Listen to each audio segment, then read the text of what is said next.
Shalom jemaat Tuhan. Apa kabarnya hari ini? Dahsyat luar biasa, amin. Kita akan mulai ibadah live streaming kita pada hari ini. Biarlah melalui ibadah live streaming yang kita ikuti, kita boleh diberikan kekuatan selalu oleh Tuhan. Kita boleh bersyukur kepada Allah kita yang dahsyat. Mari kita siapkan hati dan pikiran kita, kita mau berdoa kepada Tuhan Yesus. Bapa yang dalam surga, terima kasih Tuhan buat hari ini kami boleh berkumpul di live streaming ibadah kami pada saat ini. Biarlah Tuhan Kau yang memproses setiap hati kami Tuhan.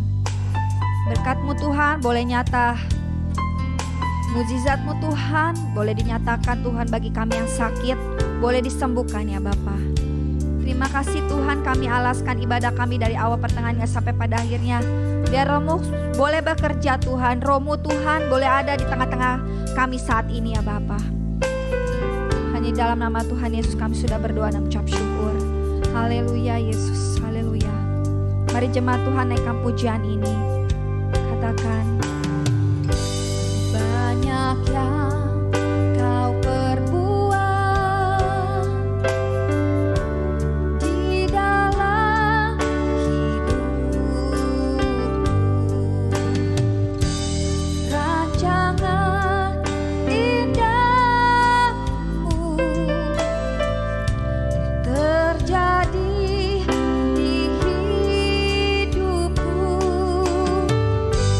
Bapa yang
memuji dan memuliakan nama Engkau.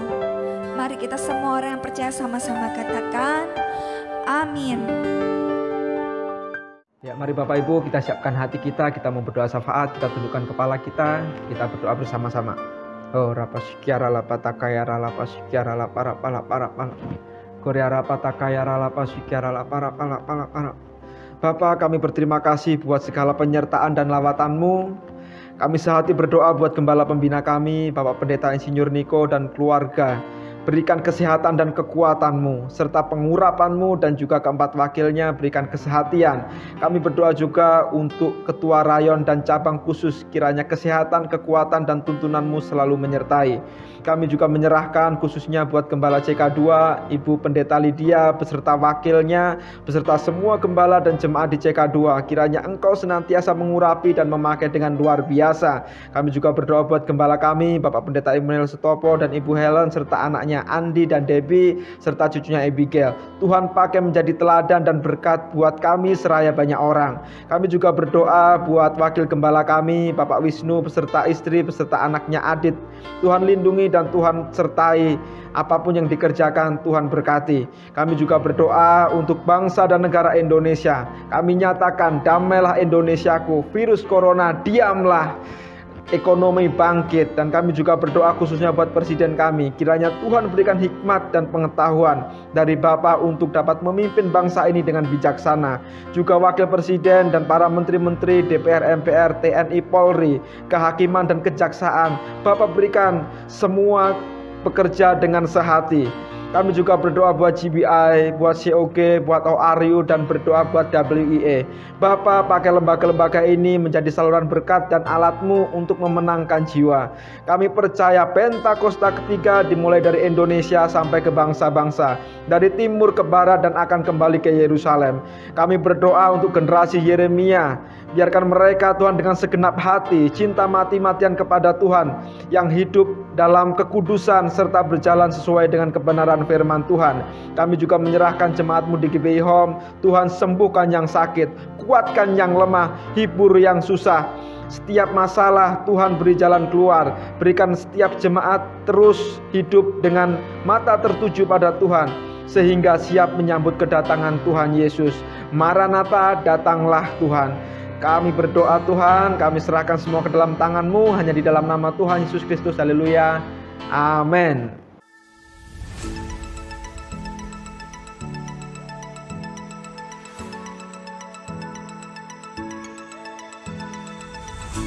Ibadah minggu depan akan dilaksanakan pada hari Minggu pukul 11 siang. Ibadah bersama dilaksanakan melalui aplikasi Zoom. Diharapkan jemaat dapat mengambil waktu untuk masuk ke hadirat Tuhan di rumah masing-masing, berdoa bersama keluarga pukul 9 malam setiap hari. Bagi jemaat yang rindu bersekutu dan bertumbuh di dalam Yesus, kami undang untuk bergabung bersama di dalam komunitas KUL yang dilaksanakan setiap hari Kamis. KUL dilaksanakan melalui aplikasi Zoom. Silakan menghubungi Bapak Catur di nomor 0857 1550 2817 untuk mendapatkan undangan.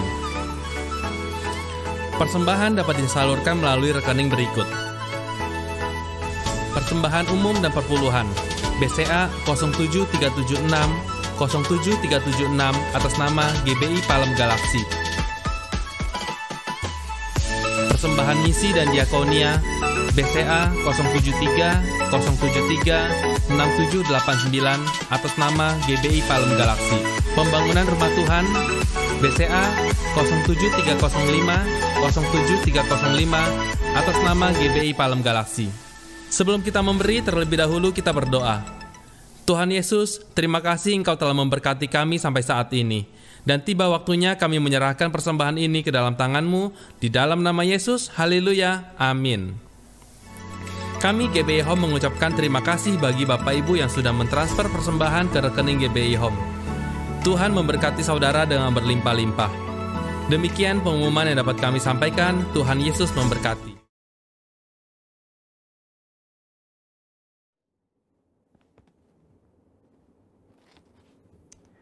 Shalom semuanya. Di dalam Voice of Pentecost hari ini, kita akan membahas seorang tokoh yang luar biasa di dalam Alkitab. Dia adalah Musa. Terbukti 65 kali Alkitab mencatat bahwa Tuhan berbicara dan berfirman kepada Musa. Dan tidak ada nabi lain di dalam Alkitab yang sama seperti Musa.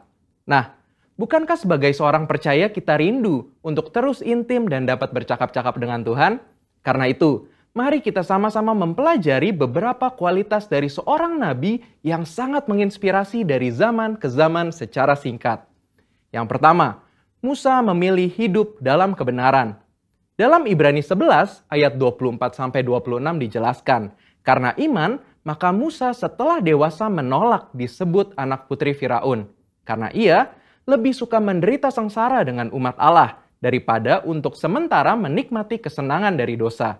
Ia menganggap penghinaan karena Kristus sebagai kekayaan yang lebih besar daripada semua harta Mesir. Sebab pandangannya ia arahkan kepada upah. Yang kedua, Musa rela diproses Tuhan. Setelah Musa melarikan diri dari tanah Mesir, ia hidup dengan sangat berbeda di tanah Midian sebagai pendatang. Selain itu, Musa juga mengalami perjumpaan pribadi dengan Tuhan dan mengenal Allah secara pribadi. Pengalaman-pengalaman ini adalah proses yang Musa jalankan untuk mempersiapkan dirinya menjadi pemimpin atas umat pilihan Tuhan.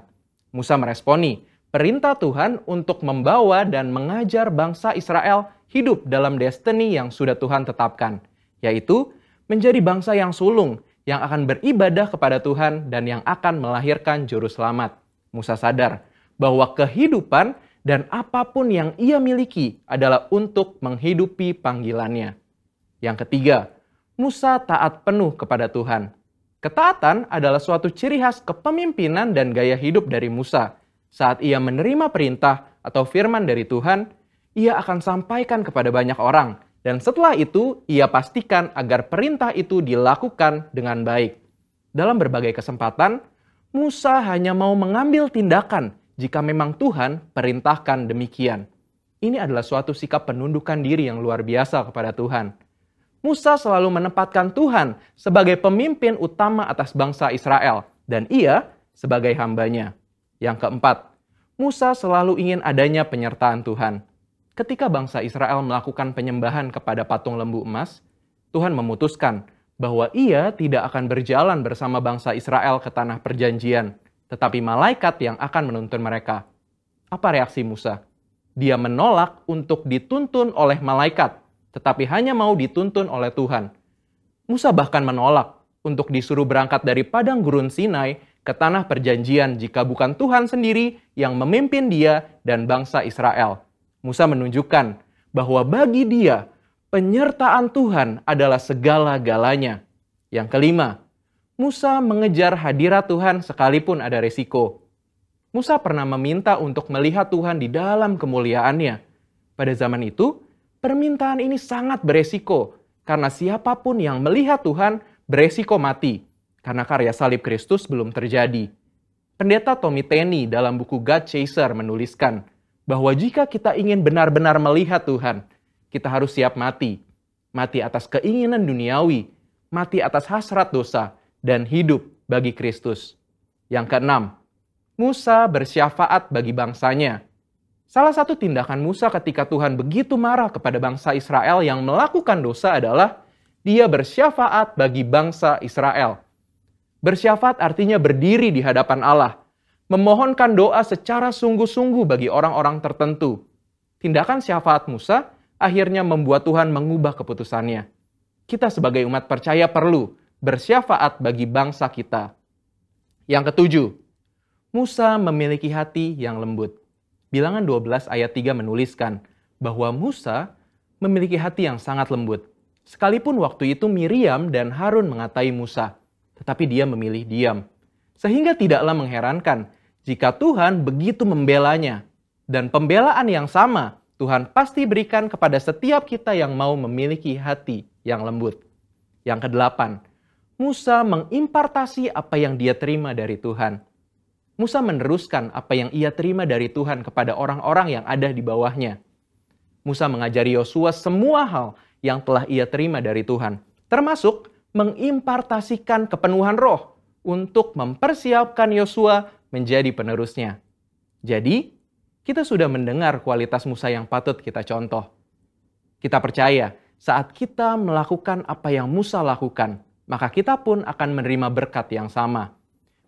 Biarlah di tahun integritas ini kita senantiasa selalu berusaha menjadi pribadi yang lebih baik. Saudara, untuk penjelasan lebih lengkapnya dari tim teologi kami, jangan lupa buka link yang ada di atas atau scan QR Code yang tersedia. Salam integritas, Tuhan Yesus memberkati.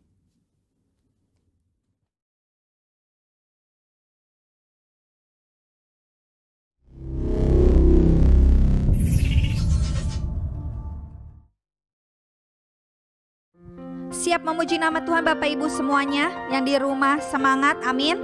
Sebab Tuhanlah kekuatan dan mazmur kita. Dia gunung batu kita. Kita tidak akan gentar bersama dengan Tuhan. Haleluya. Mari naikkan pujian ini dengan semangat Bapak Ibu.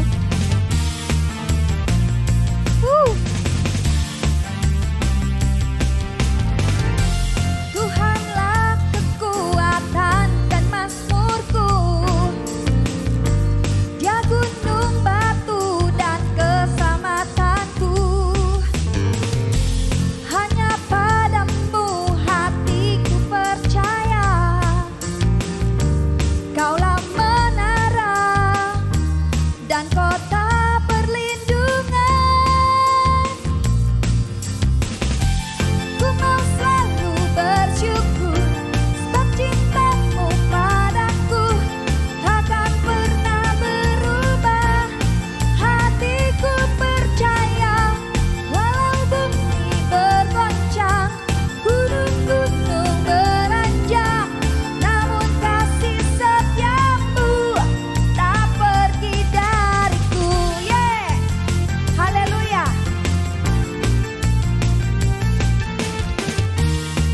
Yes, kau gunung batu kami Tuhan Yesus. Katakan, Tuhanlah kekuatan dan mazmurku. Dia gunung batu dan keselamatanku. Hanya padamu hatiku percaya. Kaulah menara dan kota perlindungan. Ku mau selalu bersyukur sebab cintamu padaku takkan pernah berubah. Hatiku percaya walau bumi bergoncang, gunung-gunung beranjak, namun kasih setiamu tak pergi dariku. Ku mau selalu bersyukur sebab cintamu padaku takkan pernah berubah. Hatiku percaya walau bumi bergoncang, gunung-gunung beranjak, namun kasih setiamu tak pergi dariku. Kasih setiamu tak pergi dariku. Kasih setiamu tak pergi dariku. Haleluya. Terima kasih Tuhan, Kau menara kami. Yes. Berikan suara-suara yang terbaik buat Allah kita, amin. Haleluya. Kita akan mendengarkan kebenaran firman Tuhan. Kita mau siapkan hati dan pikiran kita. Kita mau berdoa kepada Tuhan Yesus. Terima kasih Bapa yang baik untuk pujian, penyembahan yang kami boleh naikkan di hadapan-Mu Bapa. Biarlah boleh berbau harum Tuhan di hadapan-Mu ya Yesus dan menyenangkan hati Engkau. Saat ini Tuhan kami mau membuka hati kami, pikiran kami Tuhan hanya tertuju kepada Engkau. Kami mendengarkan kebenaran firman-Mu Tuhan, suara-Mu ya Bapa. Biarlah Tuhan saat firman-Mu ditaburkan boleh menjadi berkat dan boleh menjadi rema di dalam setiap kehidupan kami. Berkati hamba-Mu yang menyampaikan kebenaran firman Tuhan. Terima kasih Tuhan Yesus. Kami sudah berdoa dan mengucap syukur. Mari kita naikkan pujian ini Bapak Ibu jemaat Tuhan. Haleluya.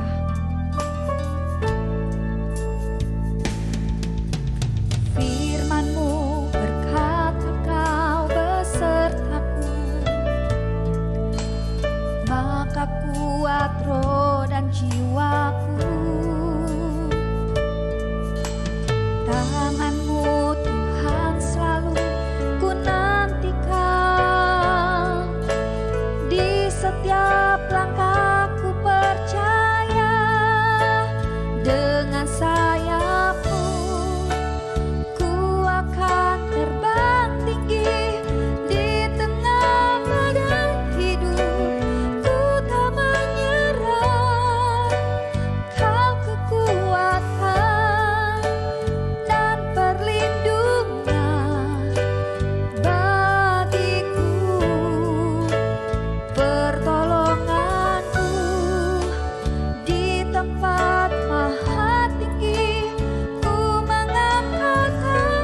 Shalom saudara-saudara, kita bertemu kembali saat ini di minggu yang luar biasa di bulan ini.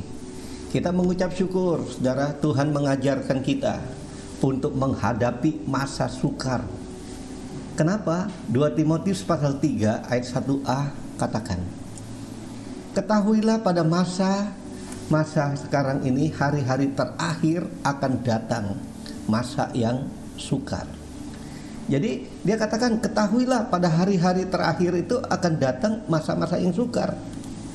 Juga saudara, Tuhan Yesus juga mengingatkan kita di dalam Matius 24 ayat 15 dan sampai 28. Dia mengingatkan kita bahwa pada akhir zaman akan terjadi hal-hal yang mengerikan.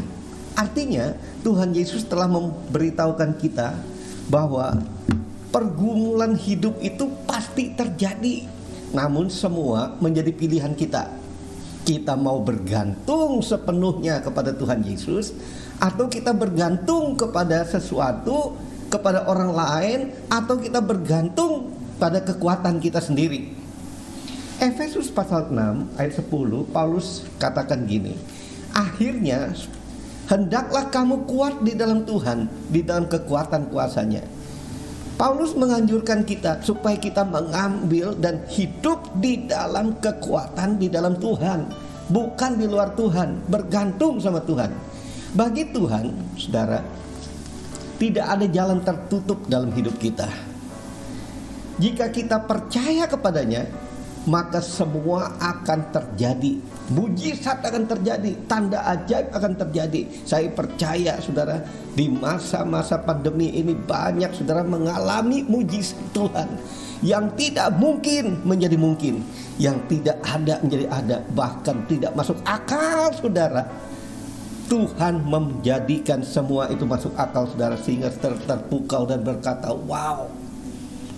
Mungkin ada orang yang sengaja saudara mencoba untuk menutup jalan hidup saudara, usaha saudara, pekerjaan saudara. Ingatlah saudara, Tuhan pasti buka jalan bagi saudara.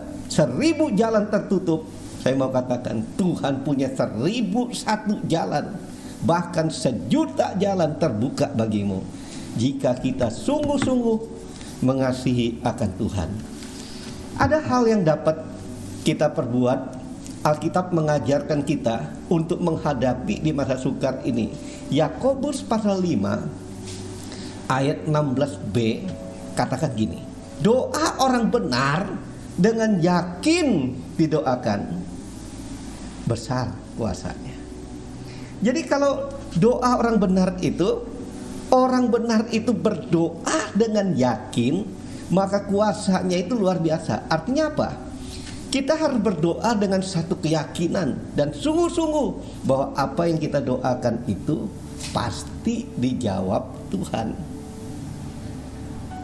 Orang yang berdoa dengan penuh keyakinan akan lebih kuat menghadapi persoalan masalah apapun yang dihadapinya daripada orang yang sekedar berdoa.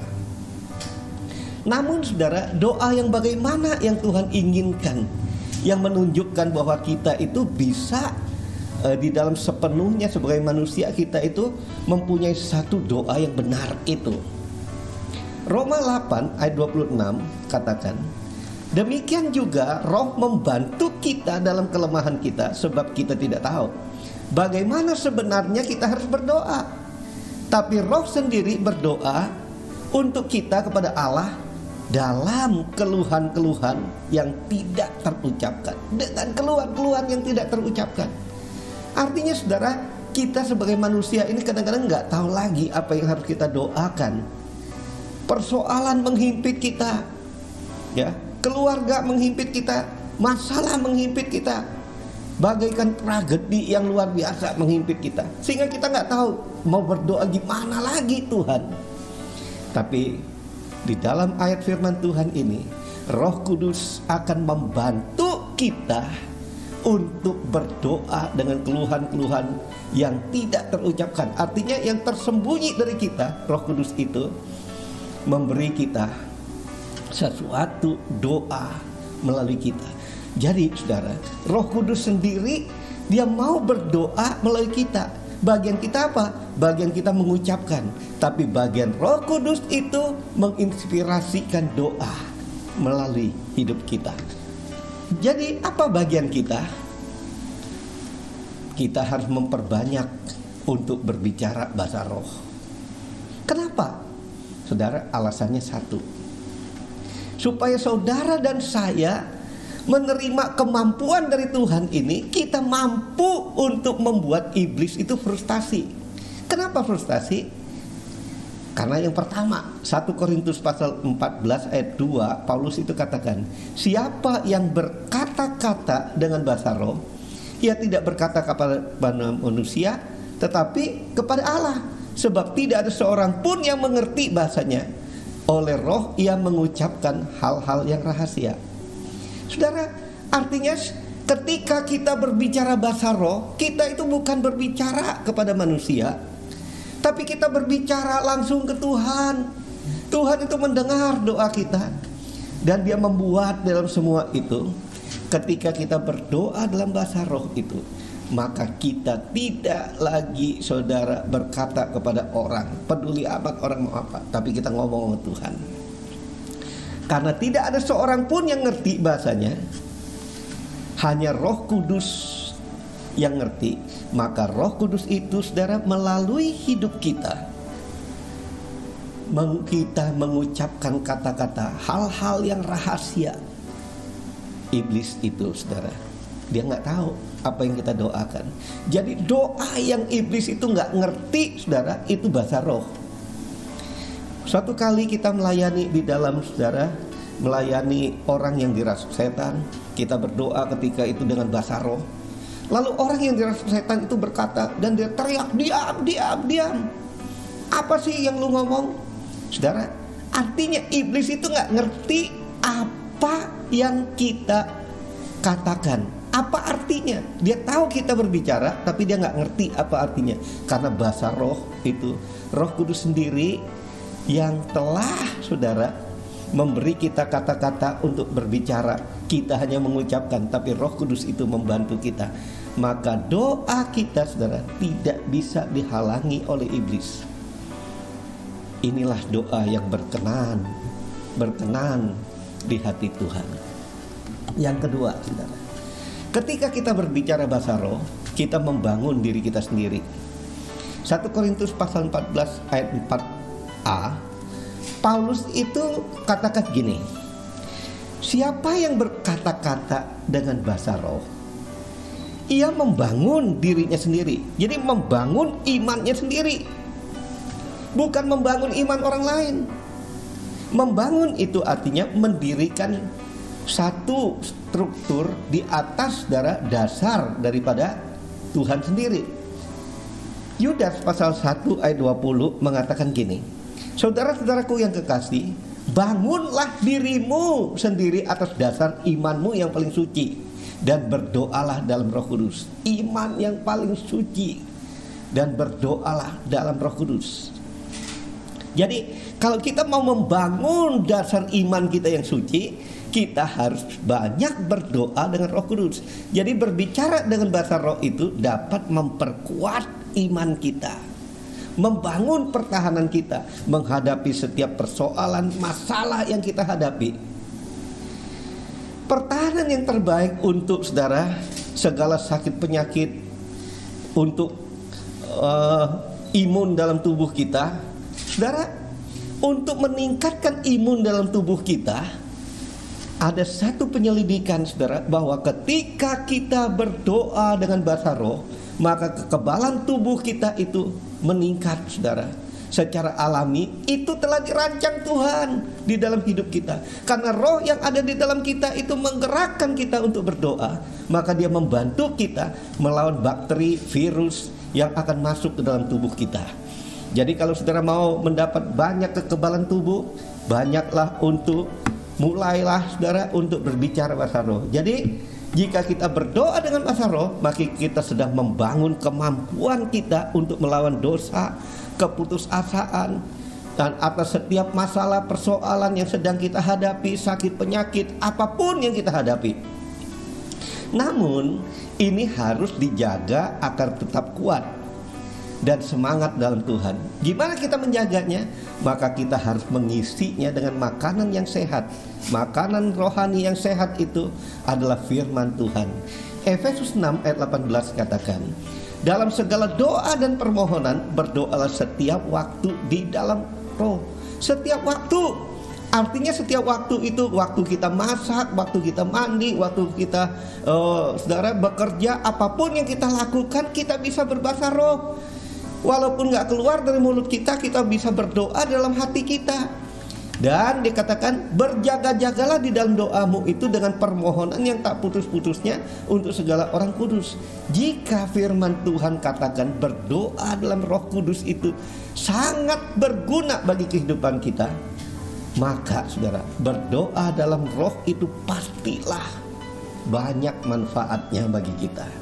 Karena dengan berdoa dengan bahasa roh, saudara, berdoa di dalam Roh Kudus itu kita mempunyai hubungan langsung dengan Allah yang adalah roh adanya. Yang ketiga, saudara, berbahasa roh itu merupakan senjata untuk melawan iblis. Markus 16 ayat 17 dan 18 dikatakan, tanda-tanda ini akan menyertai orang percaya. Mereka akan mengusir setan demi namaku. Mereka akan berbicara dalam bahasa-bahasa yang baru bagi mereka. Jadi mereka akan mengusir setan dan berbicara yang bahasa yang baru. Bahasa apa? Bahasa roh. Jadi berdoa dalam roh membantu kita untuk dapat mengenakan selengkap senjata Allah. Beginilah caranya saudara-saudara mendapatkan perlengkapan senjata Allah, yaitu selalu berdoa di dalam Roh Kudus yang orang sebut berbahasa roh. Berdoa di dalam roh membungkus diri kita dari ujung rambut sampai telapak kaki kita dengan perlengkapan senjata Allah. Jadi saudara, ketika saudara berdoa di dalam roh, maka roh kita sedang mempersenjatai diri kita dengan perlengkapan senjata Allah yang akan memampukan kita untuk bertahan dari serangan-serangan musuh kita yang gak kelihatan. Yang keempat, saudara, kita saudara berbicara bahasa roh, maka itu membuat saudara sedang membangun tembok pertahanan. Tembok pertahanan. Kalau tadi saudara membangun tembok, tapi ini tembok pertahanan. Yesaya 59 ayat 19 mengatakan, pada waktu musuh datang seperti banjir, Roh Kudus akan membuat kita terluput. Ayat ini memberi pengertian kepada kita bahwa ketika musuh datang menyerang kehidupan kita, ia akan masuk dalam pikiran kita, ke dalam pekerjaan kita, dalam pelayanan kita. Ia menyerbu seperti banjir, saudara. Banjir kadang-kadang datang, saudara, enggak saudara prediksi. Ada banjir bandang, saudara, itu datang. Jadi kalau masalah persoalan itu datang tiba-tiba, ia akan menghabiskan saudara, akan menelan saudara, dan segala sesuatu yang lahir dari Allah itu dia ingin hancurkan dalam hidup saudara. Tetapi saudara, ketika engkau berdoa dalam roh, engkau berbahasa roh, maka Roh Kudus itu berdiri sebagai pelindung, penolong, menjadi tembok pagar melindungi engkau. Jadi ketika kita berdoa dalam roh, roh itu membuat tembok pertahanan yang tidak bisa ditembus oleh iblis. Yang terakhir, saudara, yang kelima, ketika kita berdoa dalam roh, membantu kita untuk mengurangi kecemasan, kekhawatiran, ketakutan. Karena kita diberi waktu istirahat di dalam Tuhan. Waktu yang tenang, istirahat itu kita menenangkan diri. Tuhan Yesus berkata kepada murid-muridnya, Markus pasal 6 ayat 31, marilah ke tempat yang sunyi, supaya kita sendirian dan beristirahat seketika. Artinya saudara, berdoa dalam roh, berbahasa roh itu membuat kita menyendiri bersama Tuhan, sehingga damai sejahtera, sukacita, Oh, kedamaian itu mengalir dalam hidup kita. Yesaya 26 ayat 20 dikatakan, saudara, adalah satu undangan bagi setiap orang untuk masuk dalam kesendirian bersama Tuhan. Kalau baca ayat itu, dia bilang, marilah bangsaku, masuklah ke dalam kamar, menyendiri sesaat, tutuplah pintu. Sama seperti Matius pasal 6 ayat 6, saudara. Jika engkau berdoa, masuk dalam kamarmu, tutup pintu, berdoa. Artinya Tuhan itu sangat ingin kita pada waktu kita berbahasa roh, kita itu menyendiri dengan Dia. Yesaya 28 ayat 12 katakan, Dia yang telah berfirman kepada mereka, inilah tempat perhentian kepada yang lelah, inilah peristirahatan. Tetapi mereka tidak mau mendengar. Itu kata firman Tuhan. Saudara, bukankah Yesus selalu memanggil kita, marilah kepadaku engkau yang letih lesu dan berbeban berat, aku akan memberi perhentian padamu. Nah, di mana perhentian itu? Yesaya 28 ayat 12 ini menegaskan bagi kita, pada ketika kita berbicara bahasa roh, karena ayat yang ke-11 dikatakan mereka akan berbicara bahasa-bahasa logat-logat yang aneh. Saudara, orang yang berbicara bahasa roh itu orang yang tidak ngerti. Mereka akan lihat, akan mendengar seolah-olah itu orang berbicara ngaco, logat yang apa ini. Tetapi saudara, Tuhan bilang orang yang berbicara bahasa roh itu, itulah tempat kita untuk beristirahat.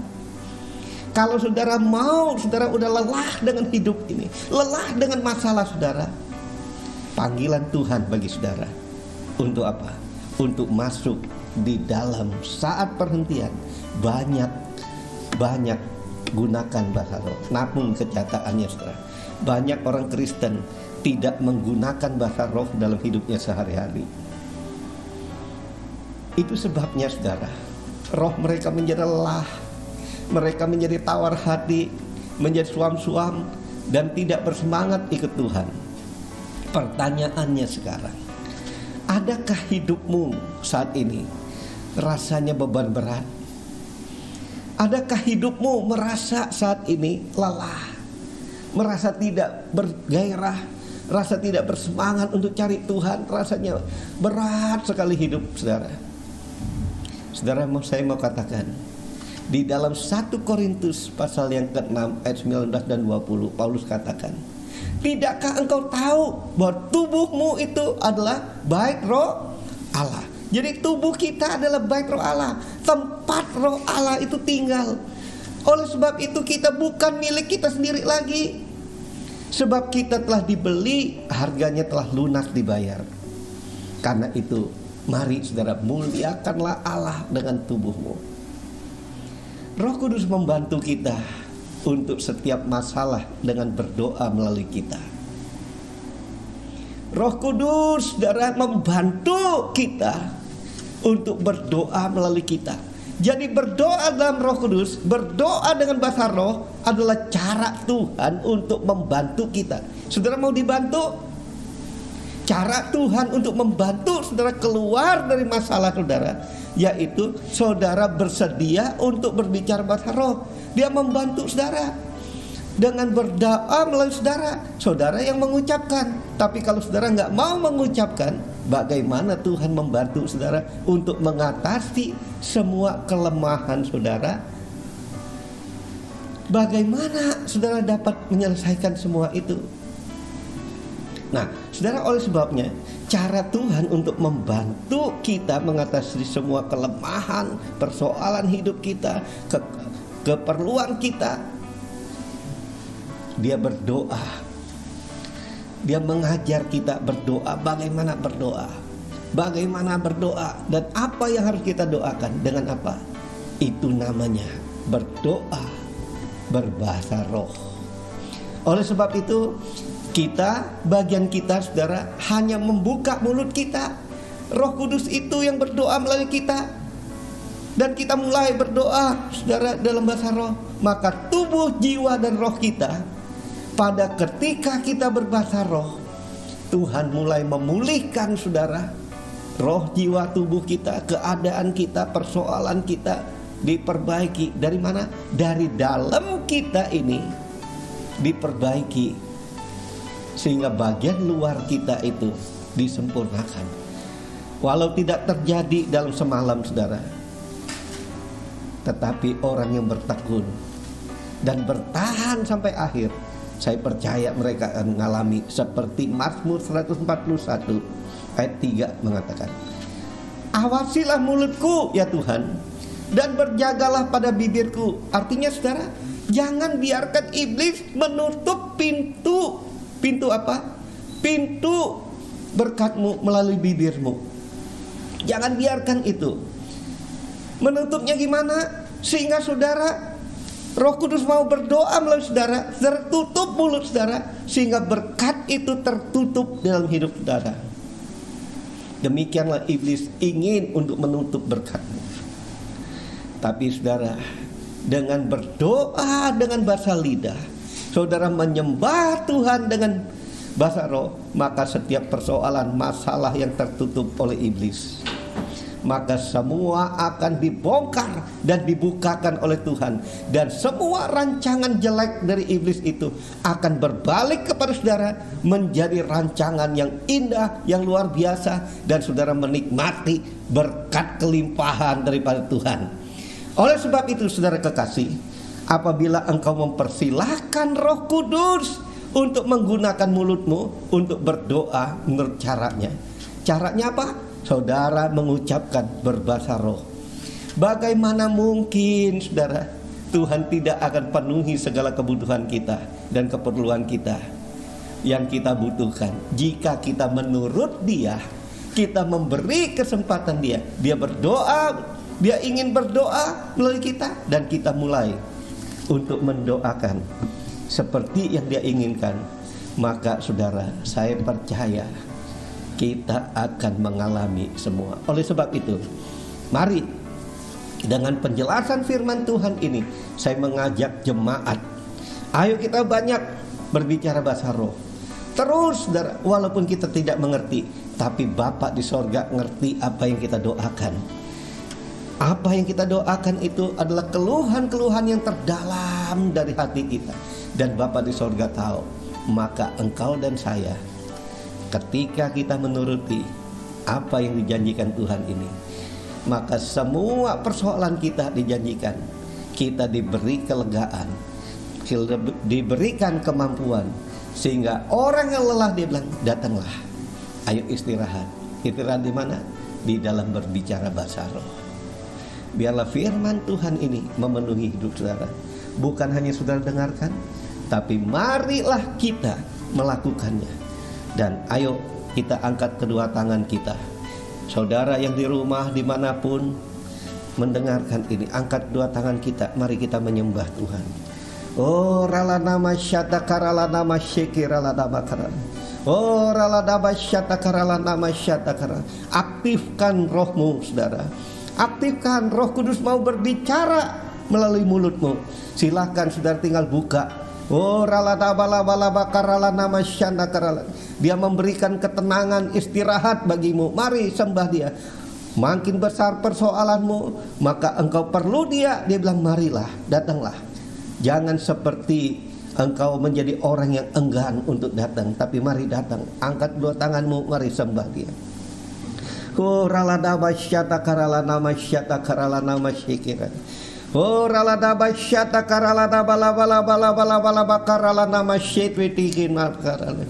Oh ralada basyanda karala nama syanda karala. Ayo terus aktifkan rohmu. Oh ralada basyanda karala nama syanda karala. Jangan biarkan dirimu diam, tapi biarkan mulutmu dipakai oleh Roh Kudus untuk menyembah. Itu bukan untuk kepentingan orang lain, tapi untuk kepentingan dirimu sendiri. Damai sejahtera, sukacita, kelepasan, kesembuhan, pemulihan, semua Tuhan mulai dari dalammu ketika engkau berdoa. Oh ralada basyata karala nama kirala basyata karala bala bala bakarala nama syetekir. Kiralada basyanda karala nama syada karan. Oh ralada penuhi Tuhan setiap mereka yang belum dipenuhi dengan tanda awal berbicara bahasa roh. Baptiskan mereka Tuhan.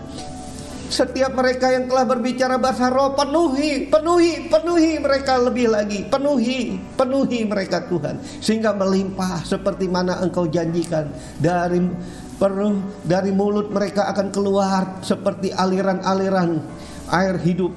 Keluar Tuhan dari dalam diri mereka. Oh raladaba syada karaladaba labalaba karalana syada. Biarlah setiap jemaat-Mu Tuhan, oh kami diberi kekuatan, diberi jalan keluar setiap masalah persoalan, oh yang kami hadapi. Tuhan, Engkau memberi kuncinya untuk kami berdoa di dalam Roh Kudus. Oh raladaba syada karalana. Terima kasih Bapa, terima kasih untuk kasih-Mu. Terima kasih Bapa, dalam nama Yesus. Haleluya. Amin.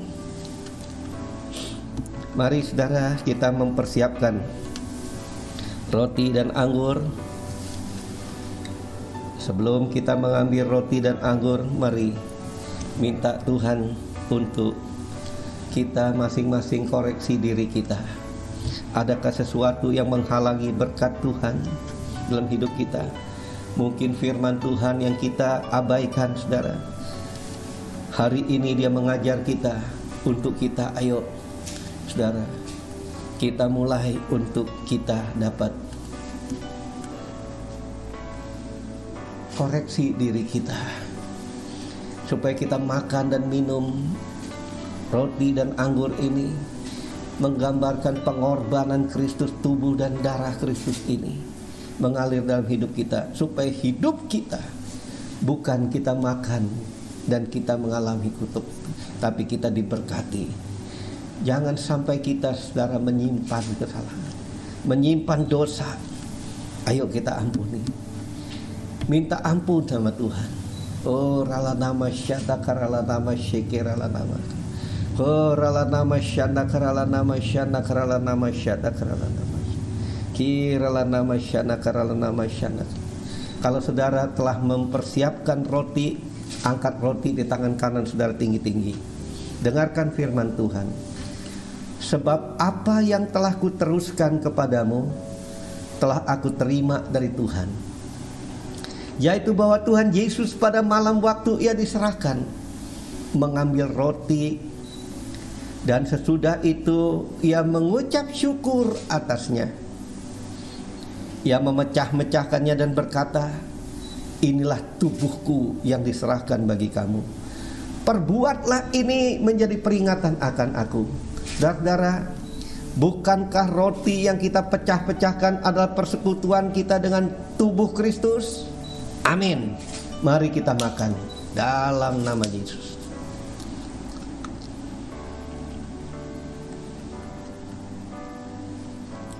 Oh rala nama syanda karala nama syanda, kirala nama syanda karala nama syanda. Mari kita angkat anggur di tangan kanan kita tinggi-tinggi. Demikian juga Ia mengambil cawan sesudah makan lalu berkata, cawan ini adalah perjanjian baru yang dimeteraikan oleh darahku. Perbuatlah ini setiap kali kamu meminumnya menjadi peringatan akan aku. Saudara-saudara, bukankah cawan pengucapan syukur yang atasnya kita ucapkan syukur adalah persekutuan kita dengan darah Kristus? Amin. Mari kita minum dalam nama Yesus. Mari kita ucapkan syukur dan terima kasih. Buka hati kita, angkat tangan kita, kita sembah Dia. Terima kasih Yesus. Oh rala nama syada karala nama syeki, kirala nama syanda karala nama syada karala bala bala bala bala bala bala syada, kirala nama syanda karala nama shepa karala nama syanda karala nama shekirala nama syanda karala, kirala bala bala bala bala bala bala bala syada karala nama syada karala nama syada. Kirala bala bala bala bala syada karala bala bala bala syada karala nama syada. Kirala nama syada karala nama syada karala bala bala bala bala. Yang sakit terimalah kesembuhan. Terima kesembuhan.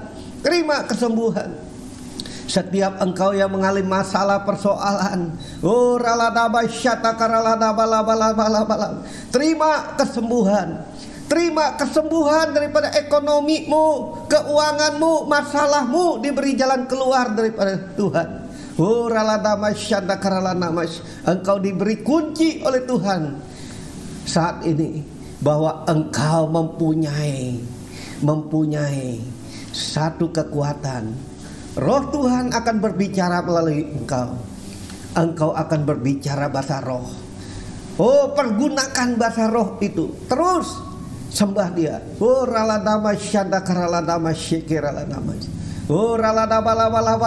Biarlah dimanapun kita berada, gunakan bahasa rohmu. Itu yang akan memberikan engkau kekuatan. Terima kasih Tuhan Yesus. Engkau mengajarkan kami daripada firman-Mu, sehingga kami menerima satu Tuhan, senjata yang Engkau berikan untuk membuat iblis frustasi. Dengan berbahasa roh ini, iblis tidak mengerti, tapi Bapa di sorga mengerti. Dan kami sedang membangun bagi diri kami sendiri, membangun pagar tembok, dan Tuhan membangun pagar di sekeliling kami, sehingga tidak ada virus, bakteri, apapun yang dapat mempan. Bahkan ketika kami berdoa dalam bahasa roh, Tuhan, Engkau sedang membuat imun di dalam tubuh kami, sehingga tidak ada virus, bakteri dapat menjamah kami. Terima kasih Tuhan Yesus. Bahkan Tuhan, ketika kami lelah, tidak berdaya, tidak bersemangat lagi, ketika kami berbahasa roh, Engkau berjanji, Engkau menempatkan bahwa bahasa roh itu tempat kami beristirahat. Tempat kami Tuhan istirahat secara rohani. Terima kasih untuk janji-Mu. Kami ambil firman-Mu ini, dan kami mohon Roh Kudus tolong kami, untuk kami bukan hanya mendengar, tapi kami melakukannya sesuai dengan kehendak-Mu. Terpujilah Engkau Tuhan, kekal selama-lamanya. Oh haleluya. Mari kita angkat kedua tangan kita. Biarlah Tuhan menghadapkan wajahnya kepadamu, memberikan berkat yang berlimpah-limpah dalam hidupmu. Ketika engkau keluar dari rumahmu dan engkau masuk ke dalam rumahmu, berkat Allah yang berlimpah-limpah itu menyertai engkau. Di dalam kasih sayang daripada Tuhan Yesus, penghiburan daripada Roh Kudus menyertai kita sekalian, mulai saat ini sampai Yesus datang kembali. Bahkan sampai selama-lamanya kita akan hidup bersama Dia. Di dalam nama Tuhan Yesus, setiap orang yang percaya katakan amin. Tuhan berkati saudara. Mari bersama-sama perkatakan iman dalam Mazmur 91. Dalam lindungan Allah. Orang yang duduk dalam lindungan yang maha tinggi dan bermalam dalam naungan yang maha kuasa akan berkata kepada Tuhan, tempat pelindunganku dan kubu pertahananku, Allahku yang kupercayai. Sungguh Tuhanlah yang akan melepaskan aku dari jerat penangkap burung, dari penyakit sampar yang busuk. Dengan kepaknya Tuhan akan menundungi aku, di bawah sayapnya aku akan berlindung. Kesetiaannya ialah perisai dan pagar tembok. Aku tak usah takut terhadap kedahsyatan malam, terhadap panah yang terbang di waktu siang, terhadap penyakit sampar yang berjalan di dalam gelap, terhadap penyakit menular yang mengamuk di waktu petang. Walau 1000 orang rebah di sisiku dan 10.000 di sebelah kananku, tetapi itu tidak akan menimpa aku. Aku hanya menontonnya dengan mataku sendiri dan melihat pembalasan terhadap orang-orang fasik. Sebab Tuhan ialah tempat perlindunganku, yang maha tinggi telah kubuat tempat perteduhanku. Malapetaka tidak akan menimpa aku, dan tulah tidak akan mendekat kepada kemahku. Sebab malaikat-malaikatnya akan diperintahkannya kepadaku untuk menjaga aku di segala jalanku. Mereka akan menatang aku di atas tangannya, supaya kakiku jangan terantuk kepada batu. Singa dan ular tedung akan kulangkahi. Aku akan menginjak anak singa dan ular naga. Sungguh hatiku melekat kepada Tuhan, maka Tuhan akan meluputkan aku. Tuhan akan membentengi aku sebab aku mengenal namanya. Bila aku berseru kepada Tuhan, Tuhan akan menjawab aku. Tuhan akan menyertai aku dalam kesesakan. Tuhan akan meluputkan aku dan memuliakan aku. Dengan panjang umur akan Tuhan kenyangkan aku, dan akan Tuhan perlihatkan kepadaku keselamatan daripadanya. Amin. Mari saya undang jemaat yang dikasihi Tuhan untuk kita bersama-sama memperkatakan apa yang dimaksud dengan Pentakosta ketiga. Pentakosta ketiga adalah pencurahan Roh Kudus yang dahsyat di zaman ini melebihi yang terjadi di Azusa Street. Pentakosta ketiga akan mengakibatkan penuaian jiwa yang terbesar dan yang terakhir sebelum Tuhan Yesus datang kembali. Pentakosta ketiga akan membangkitkan generasi Yeremia, yaitu anak-anak muda yang dipenuhi Roh Kudus, cinta mati-matian kepada Tuhan Yesus, tidak kompromi terhadap dosa, dan akan bergerak untuk memenangkan jiwa. Pentakosta ketiga lahir di Indonesia dan bergerak ke bangsa-bangsa. Gerakan ini dari timur ke barat dan akan kembali ke Yerusalem. Pentakosta ketiga akan memberikan kuasa untuk menyelesaikan amanat agung, dan setelah itu Tuhan Yesus datang kembali. Amin.